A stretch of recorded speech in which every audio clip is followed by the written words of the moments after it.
Hi friends, मैं Arun sir, Arun ji सब के यूट्यूब चैनल में आप लोगों का स्वागत है। पिछले क्लास में हम लोगों ने पढ़ा था सुप्रीम कोर्ट के बारे में। हम लोग पढ़ रहे थे जुडिशरी और उसी में हम लोगों को नेक्स्ट टॉपिक पढ़ना है जिसका नाम है उच्च न्यायालय। ठीक है, तो आज हम लोग उच्च न्यायालय के बारे में पढ़ेंगे, हाई कोर्ट के बारे में पढ़ेंगे। तो इसी को पूरा टॉपिक में वीडियो के अंत तक बने रहिएगा। हम पूरा का पूरा हाई कोर्ट के बारे में आपको बता देंगे कि हाई कोर्ट में कौन कौन कैसे नियुक्त होता है, क्या क्या प्रोसेस है, उसमें कौन कौन से आर्टिकल है, कहां पर है, ये सारा चीज इसमें हम लोग डिटेल बात कर लेंगे। तो देखिए, सबसे पहला चीज लिखा हुआ है आपके सामने, क्या लिखा है? उच्च न्यायालय यानी कि हाई कोर्ट। हाई कोर्ट की जब बात करेंगे तो दो चीज को ध्यान रखिएगा। यहाँ पर एक वर्ड आएगा जिसको नाम देंगे न्यायिक, एक न्यायिक वर्ड आएगा और दूसरा आएगा प्रशासनिक। ये दोनों वर्ड को ध्यान रखेंगे, न्यायिक और प्रशासनिक। न्यायिक का मतलब क्या हो गया? न्याय करने वाला काम। और प्रशासनिक कार्य का मतलब क्या हो गया? प्रशासनिक कार्य का मतलब कैसे काम करेगा, क्या उसका ड्यूटी होगा, कितने समय तक कार्य चलेगा, और उसका और भी देखरेख करने का कार्य जो है उसको बोलते हैं प्रशासनिक कार्य।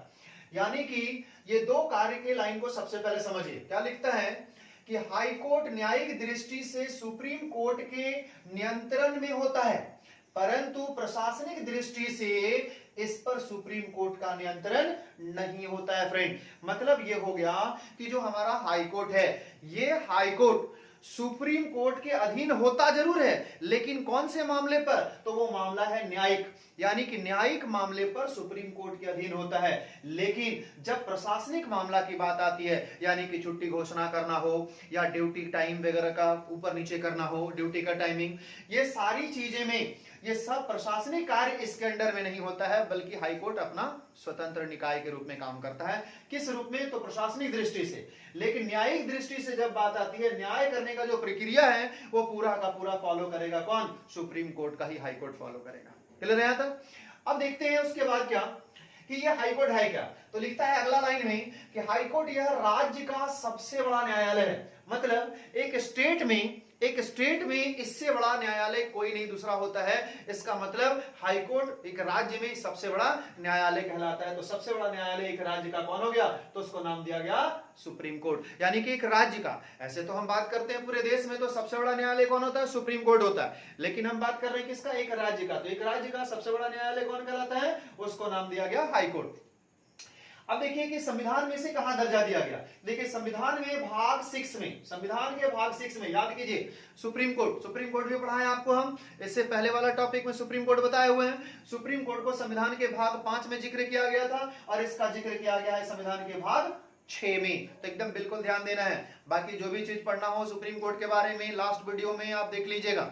ठीक है, सुप्रीम कोर्ट के बारे में दिया हुआ है। तो यहां पर हमने क्या बताया? भाग 6 में, संविधान के भाग 6 में सुप्रीम कोर्ट में हाई कोर्ट का जिक्र है। और आर्टिकल 214 से लेकर 214 से लेकर 231 तक में किसका जिक्र है? तो हाई कोर्ट का जिक्र किया गया है, जो संविधान के भाग 6 में आता है। इनमें से कुछ आर्टिकल इंपॉर्टेंट है जो आपको पढ़ना है। सबसे पहला आर्टिकल आता है 214। 214 क्या है जी? तो आर्टिकल 214 में क्या लिखा है उसको ध्यान दीजिए। ये कहता है कि उच्च न्यायालय, यानी कि एक उच्च न्यायालय हो, इसका जिक्र किया गया है आर्टिकल 214 में। यानी कि सुप्रीम कोर्ट की ही तरह एक न्यायालय होगा जो एक राज्य का सबसे बड़ा न्यायालय होगा, एक राज्य में सबसे बड़ा न्यायालय होगा, उसकी जिक्र की गई है आर्टिकल 214 में और इसका वर्णन किया गया है यहां पर। क्लियर है ये?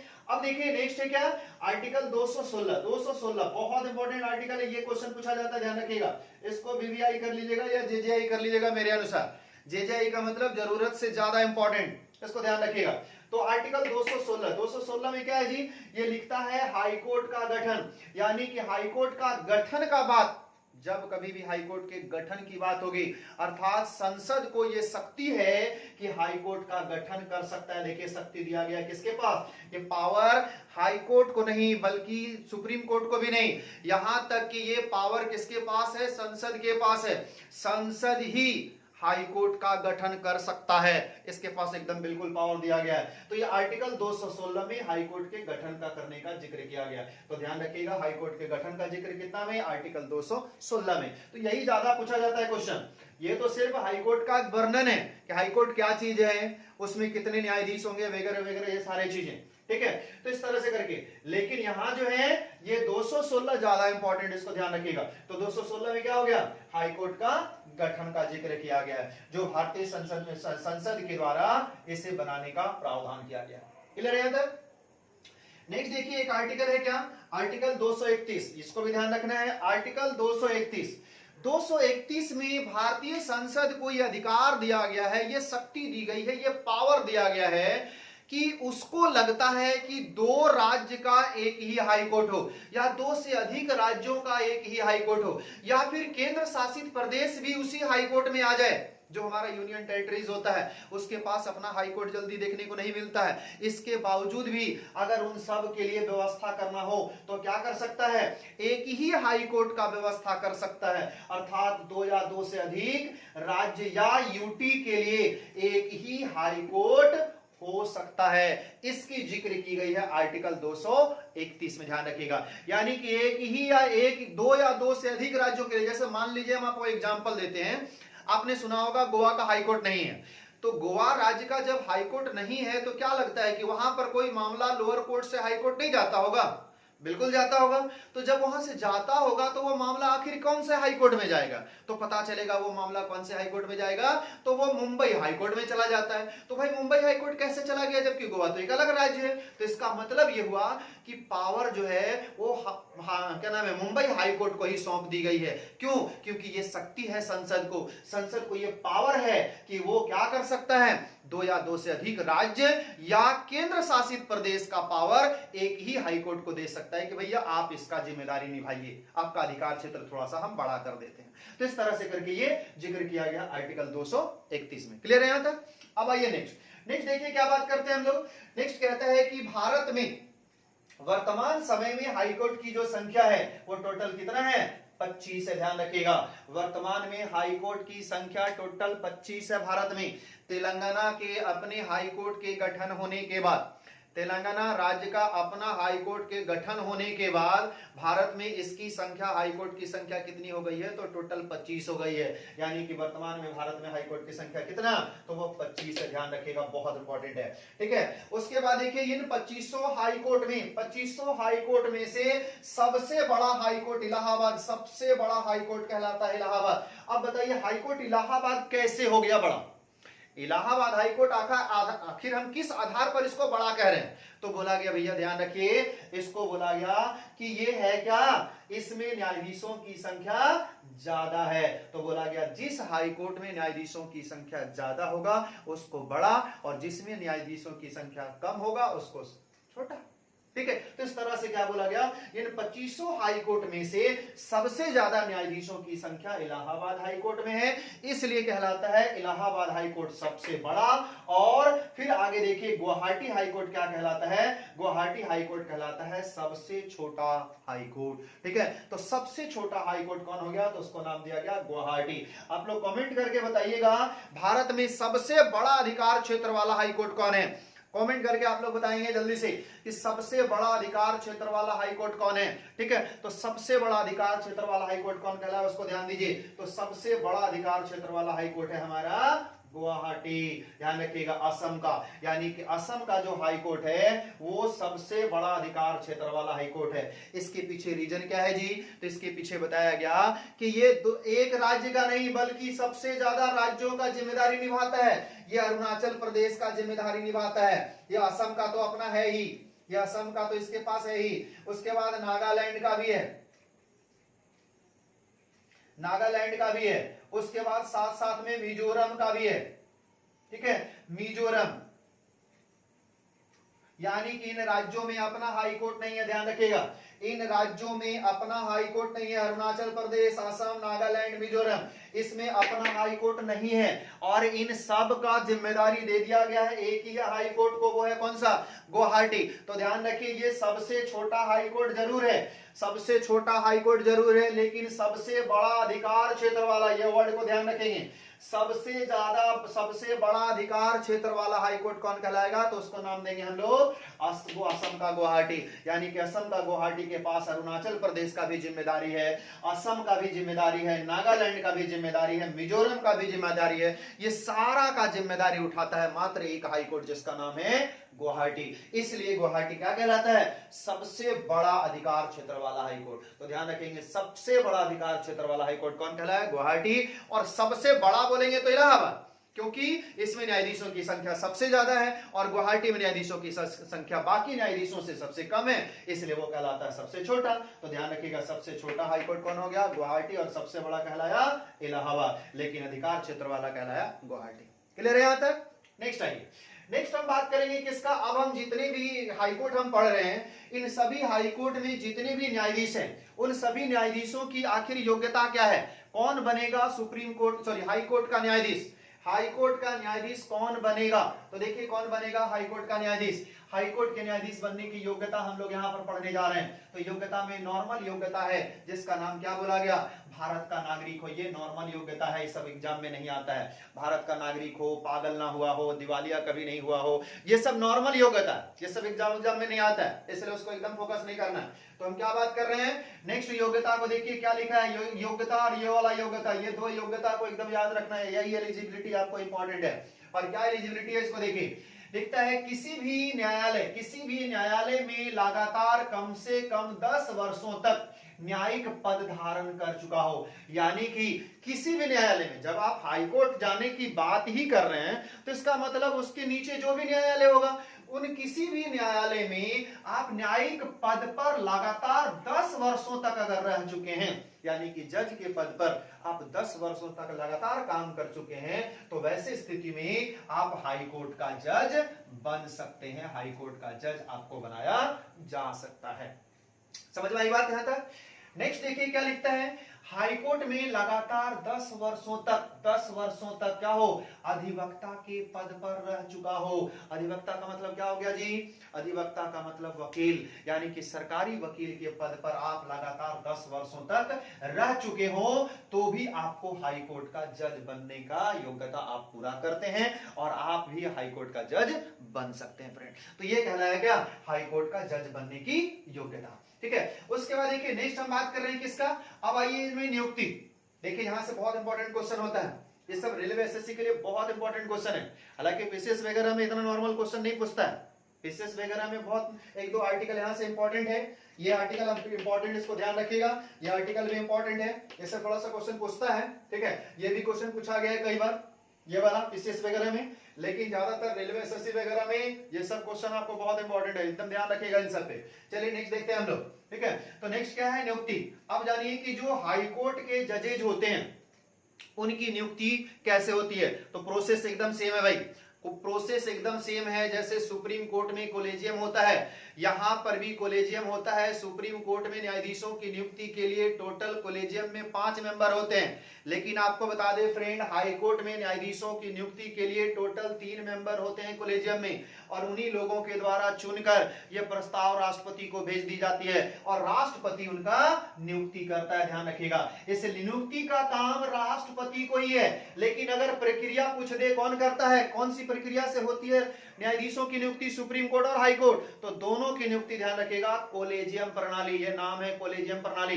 इसी प्रणाली के द्वारा सुप्रीम कोर्ट और हाई कोर्ट दोनों के न्यायाधीशों की नियुक्ति होती है, लेकिन नियुक्ति करता कौन है? तो राष्ट्रपति नियुक्ति करेगा, बहुत इंपॉर्टेंट है। ठीक है, लेकिन किन किन स्थिति में राष्ट्रपति नियुक्ति करेगा? राष्ट्रपति को नियुक्त करने का अधिकार जरूर दिया गया है, लेकिन कुछ कुछ प्रावधान ऐसा है जो आपको परामर्श लेना ही पड़ेगा, और ना चाहते हुए भी कर सकता है, लेकिन ज्यादातर परामर्श लेकर के भी करता है। तो देखिए यहाँ पे क्या लिखता है, पहला नंबर में लिखता है कि सुप्रीम कोर्ट के मुख्य न्यायाधीश का परामर्श पर, यानी कि राष्ट्रपति हाईकोर्ट के न्यायाधीशों की नियुक्ति करेगा, परंतु क्या?